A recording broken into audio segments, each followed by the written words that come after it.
ፈረሰ የጨለማው ስራ ድንግል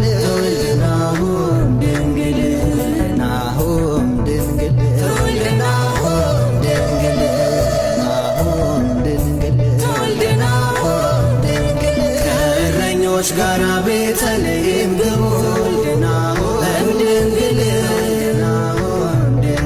ከነገሥታቱ ጋራ መሃን አቅርቡ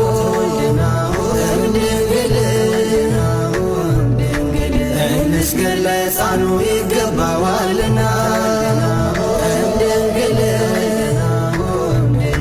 አለቅነት ስልጣን